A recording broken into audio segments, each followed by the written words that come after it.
Dengan pikiran yang jernih dan hati yang tulus, saya sebagai Kepala Negara Republik Indonesia mengakui bahwa pelanggaran hak asasi manusia yang berat memang terjadi di berbagai peristiwa. Dan saya sangat menyesalkan terjadinya peristiwa pelanggaran hak asasi manusia yang berat pada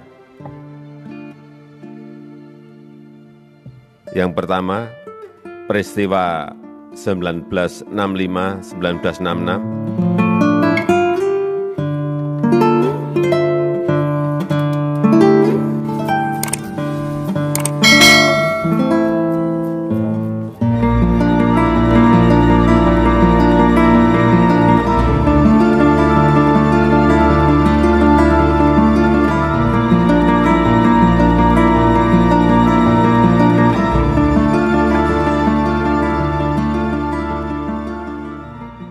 setelah negara mengakui kesalahan masa lalu.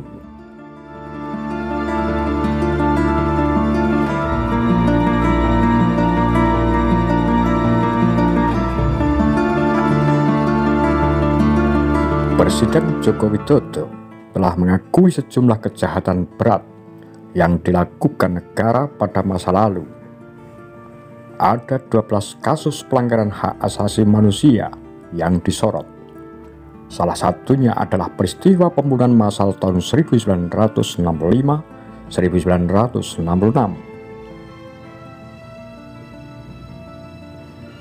Tahun-tahun ini adalah tahun paling kelam dalam sejarah Indonesia. Ratusan ribu hingga jutaan orang diperkirakan terbunuh. Sementara ribuan lainnya dibuang ke tempat pengasingan. Khusus laki-laki mereka dibawa ke Pulau Buru, sementara yang perempuan sebagian ditempatkan di kamp Lantungan, Kendal, Jawa Tengah. Para tahanan politik tersebut dipaksa membabat lahan, disiksa para penjaga, dan bekerja untuk memenuhi kebutuhan mereka sendiri.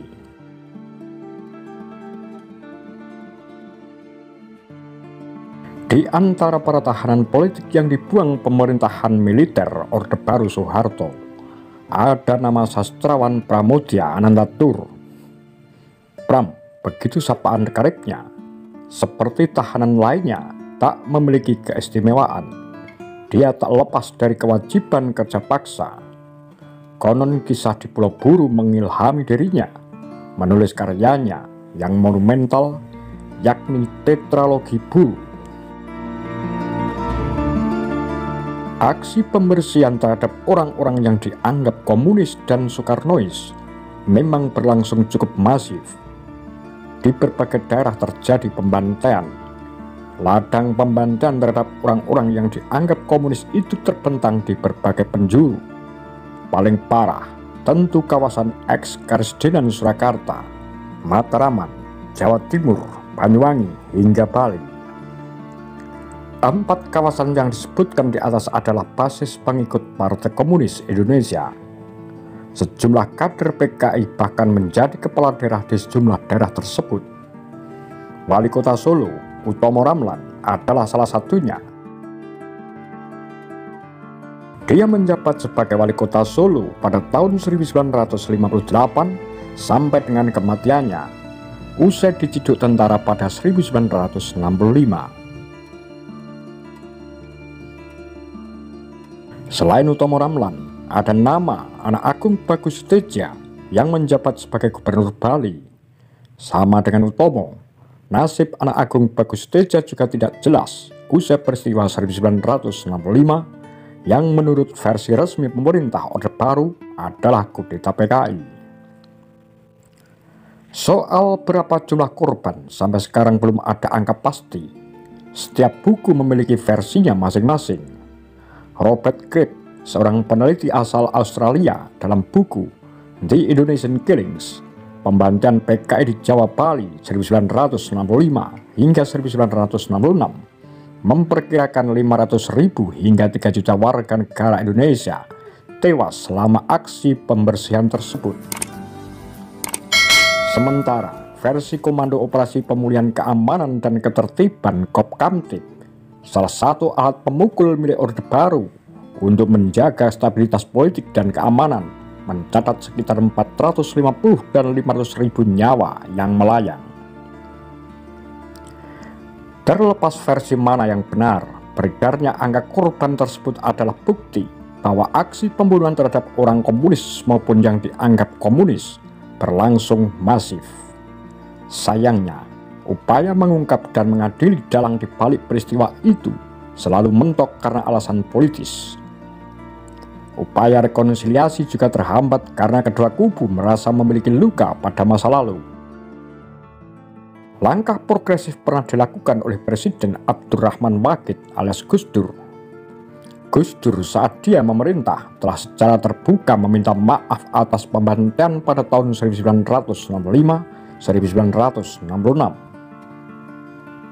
Permintaan maaf Gus Dur selain mewakili negara, juga Nahdlatul Ulama, pihak yang juga menjadi korban dalam ontran-ontran politik. Tak sekedar meminta maaf, Gus Dur bahkan ingin mencabut TAP MPRS nomor 25 tahun 1966. Ketetapan MPRS ini melarang PKI dan organisasi afiliasinya. Namun belum sempat niat itu terlaksana, Gus Dur telah dahulu dilengsarkan oleh DPR. Upaya untuk merekonsiliasi masa lalu jalan di tempat, bahkan sampai sekarang. Sentimen anti-komunis dan diskriminasi terhadap orang yang sebenarnya sudah tidak ada sangkut pautnya dengan peristiwa 1965 masih sangat kuat. Langkah non-yudisial barangkali menjadi jalan tengah bagi negara dan korban di tengah kebuntuan untuk mengungkap kejahatan negara pada masa lalu. Upaya ini harus tetap dikawal dan kalau perlu, penuntasannya disegerakan supaya memutus lingkaran setan dendam warisan.